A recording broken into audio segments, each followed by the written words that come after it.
Assalamualaikum warahmatullahi wabarakatuh.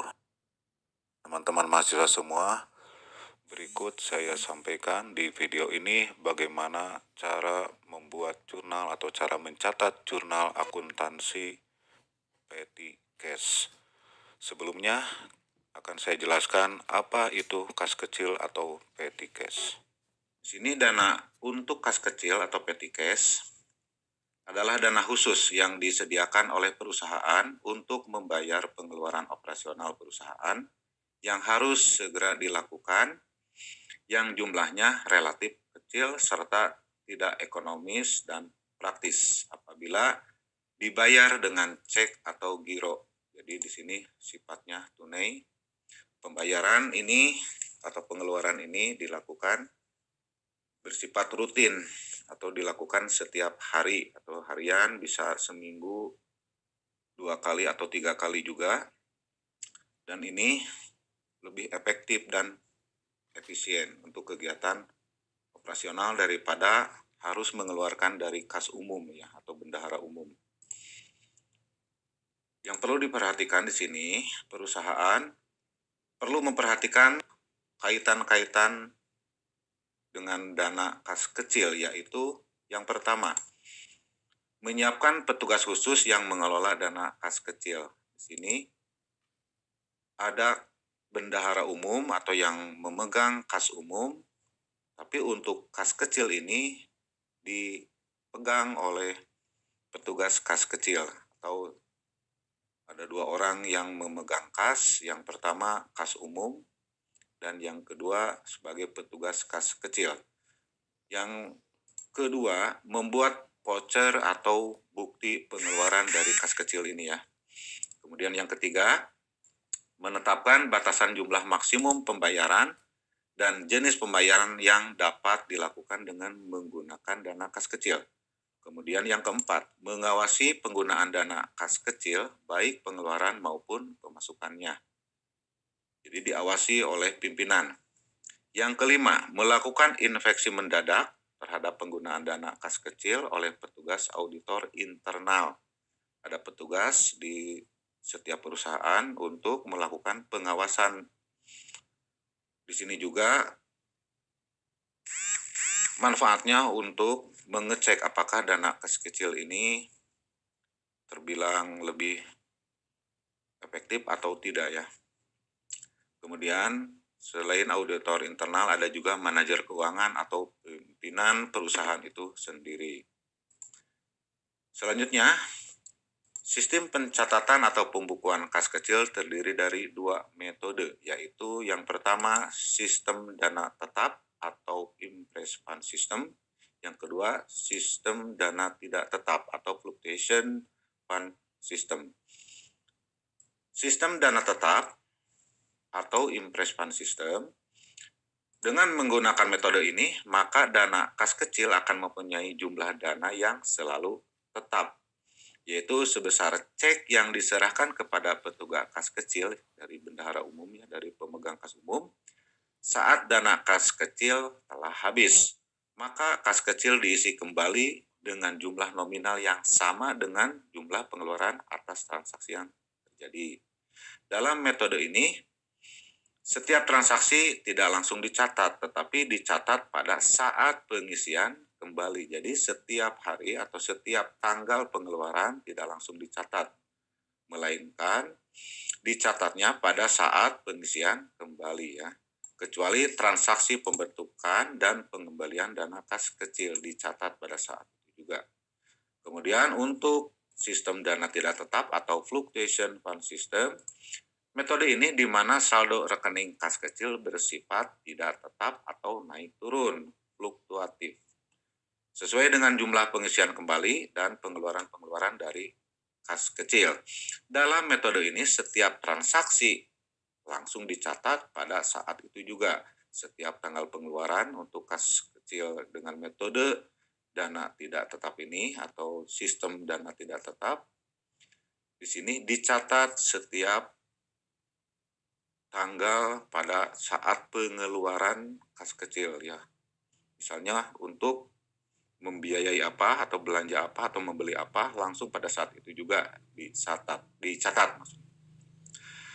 Pada saat pengisian kembali dalam metode ini tergantung pada kasir pemegang kas kecil apakah akan menambah atau mengisi jumlah dana kas kecil. Apabila kelebihan bisa dikembalikan ke kas umum, atau apabila kekurangan bisa ditambahkan kembali, karena ini fluctuation sifatnya ya, fluktuatif, tidak tetap. Kalau tetap ini jumlahnya masih sama, akan diisi kembali sebesar yang sudah ditentukan. Kemudian untuk lebih memahaminya, perhatikan contoh kasus pada perusahaan berikut ini. Contoh soal. PD Pelangi membentuk dana kas kecil untuk pengeluaran dalam jumlah kecil. Kas kecil tersebut mulai dibuka pada tanggal 1 Mei 2019 dengan menerima uang sebanyak 15 juta dari kas. Untuk selanjutnya, kas kecil diisi setiap tanggal 15 dan tanggal 30. Transaksi yang berhubungan dengan kas kecil selama bulan Mei 2019 adalah sebagai berikut. Ini contoh dari tanggal 2 Mei sampai dengan tanggal 30 Mei ada belanja yang didanai dari dana kas kecil ya. Bagaimana contoh penyelesaiannya? Langsung saja kita ke sini. Kita diminta untuk membuat dua metode atau dua sistem. Yang pertama, buatlah jurnal umum untuk sistem dana tetap. Yang kedua, sistem dana tidak tetap. Baiklah, ini jawaban contoh soalnya. Dengan metode atau sistem dana tetap, jurnal umum di case PD Pelangi per 31 Mei 2019. Kita lihat di sini tanggal 1 Mei dana kas diisi ya. 1 Mei pengisian kas kecil sebesar 15 juta rupiah. Masuk di sini.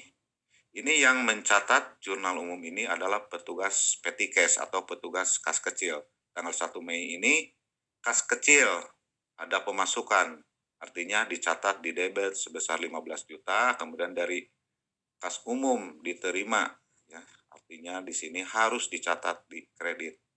Jadi ada pemasukan ke kas kecil yang dicatat di debit sebesar 15 juta. Kemudian tanggal 2 Mei ini ada pengeluaran, tanggal 5 Mei ada pengeluaran, tanggal 6 Mei ada pengeluaran, dan tanggal 11 Mei ada pengeluaran. Tanggal 2, tanggal 5, tanggal 6, tanggal 11 ini ada pengeluaran namun tidak langsung dicatat. Sebagaimana yang telah saya sebutkan tadi, tidak langsung dicatat untuk sistem dana tetap ini. Melainkan untuk keterangannya dibuat strip dulu tetapi tanggalnya dicatat. Dan di sini untuk di kolom debit dan kredit pun ini ditandai dengan tanda strip dulu ya. Kemudian tanggal 12 Mei kita lihat di sini. Dana kas kecil dianggap terlalu besar, dari sebesar 15 juta dikembalikan 5 juta ya. Disetorkan kembali ke kas tanggal 12 Mei. Tanggal 12 Mei ini maka debitnya adalah kas ya, kas umum. Jadi dikeluarkan dari kas kecil di kredit. Maka di sini kas umumnya ada dicatat di debit, kemudian kas kecilnya dicatat di kredit. Penurunan saldo kas kecil dan dikembalikan ke kas. Baiklah, tanggal 15 Mei ini kan dana kas kecil diisi kembali. Maka di sini semua pengeluaran mulai tanggal 2 sampai dengan tanggal 11 semuanya dicatat. Di sini di tanggal 15 pada saat pengisian kembali dana kas kecil. Semuanya ini dicatat. Dicatatnya di mana? Di kolom debit, kemudian dijumlahkan, dan kas umum ini dicatat di kredit, totalnya dicatat ya sebesar Rp1.853.000 jumlah dari sini. Baiklah, selanjutnya untuk tanggal 17 Mei ini ada pengeluaran kembali sampai dengan tanggal 30 Mei. Semua tanggal dicatat dulu, kemudian keterangan di sini strip dulu seperti biasa sama dengan yang ini, yang di atas. Selanjutnya untuk di kolom debit dan kredit ini dikasih tanda strip dulu. Kemudian tanggal 30 Mei dana kas kecil diisi kembali, maka pada tanggal 30 Mei selanjutnya yang ini ya, semua pengeluaran ini dicatat dan nominalnya dimasukkan ke kolom debit, dijumlahkan, kemudian kreditnya adalah kas umum sebesar Rp570.000 ini yang dijumlahkan dari pengeluaran yang ini. Itu untuk contoh jawaban dari soal dengan metode atau sistem dana tetap, Impress Fund System. Selanjutnya, bagaimana cara penyelesaian dengan sistem dana tidak tetap? Seperti yang telah saya sampaikan sebelumnya, yaitu untuk dana tidak tetap ini dicatat pada saat itu juga, yang ini ya, dicatat pada saat itu juga. Seperti pengeluaran-pengeluaran yang telah dilakukan oleh perusahaan ini, tanggal 1 Mei menerima uang sebesar 15 juta dari kas umum atau bendahara umum, dari kas ke kas kecil ya, dimasukkan di sini. Sama pencatatannya dengan yang ini. Dengan metode dana tetap. Untuk dana tidak tetap ini sama, langsung pada tanggal 1 Mei itu dimasukkan sebesar 15 juta ya, penerimaan dicatat di debit. Kemudian tanggal 2 Mei, tanggal 5, 6 sampai dengan tanggal 11 ini semua dicatat pada saat itu juga, nominalnya pun dicatat di sini di debit dan kredit ya. Untuk tanggal 12 Mei ini kelebihan kas atau terlalu besar maka dikembalikan sebesar 5 juta ke kas umum ya. Kas umum, kemudian kas kecil mengeluarkan sebesar 5 juta. Selanjutnya tanggal 15 kas kecil pada debit, kas pada kredit. Ini dicatat nominal dari keseluruhan. Ini sama ya, 1853 dengan jumlah yang ini pada tanggal 15 Mei. Namun ini dicatat semuanya di tanggal 15 Mei. Kalau yang ini dicatat pada saat itu juga, kemudian untuk tanggal 12 Mei-nya dicatat seperti ini. Kas di ini tanggal 15 Mei maksudnya. Untuk kas kecil 1853 dan kas 1853 yang masing-masing dicatat di debit dan di kredit. Selanjutnya dari tanggal 17 sampai dengan tanggal 30 ada pengeluaran-pengeluaran yang pada saat itu juga langsung dicatat. Semua akun-akunnya dicatat dan nominalnya pun di sini dicatat baik di debit maupun di kredit. Nah, yang ini sama ya dengan tanggal 15 karena ini kan setiap bulan itu pengisian kembalinya pada tanggal 15 dan tanggal 30 baik dengan Impress Fund System maupun Fluctuation Fund System. Tanggal 30 Mei kas kecil di debit 570.000 dan kas 570.000 di kredit. Ini jumlah dari pengeluaran yang ini ya, pengeluaran dari tanggal 17 sampai dengan tanggal 30 Mei. Selanjutnya yang perlu diperhatikan oleh sahabat-sahabat semua agar lebih memudahkan petugas kas kecil dalam melakukan kontrol atau mengontrol atau mengecek saldo kasnya, saldo setiap harinya ya. Sebaiknya setiap transaksi harian dicatat dalam buku pembantu kas kecil sebagai berikut. Ini tanggal 1 Mei pembentukan dana kas kecil, ada penerimaan sebesar 15 juta, pengeluaran tidak ada, dan saldonya masih tetap 15 juta.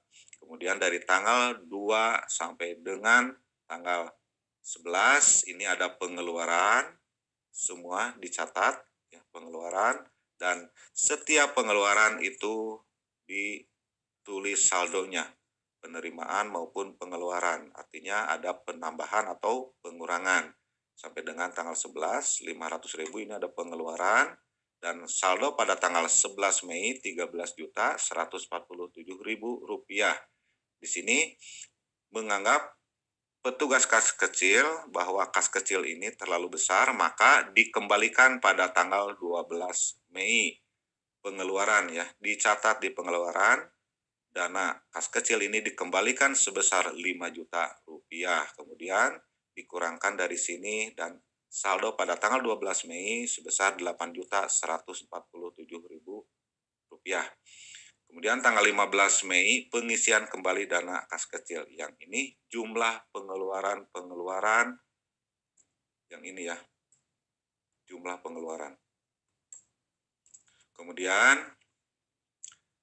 mulai dari tanggal 17 Mei sampai dengan tanggal 30 Mei ini ada pengeluaran-pengeluaran lagi, kemudian saldonya dicatat, setiap pengeluaran dicatat berapa saldonya, kemudian tanggal 30 Mei ini dijumlahkan keseluruhannya, masing-masing ini dijumlahkan, kemudian jumlahnya di sini sudah dicatat di penerimaan sebesar 570.000 sehingga saldonya sebesar 10 juta rupiah.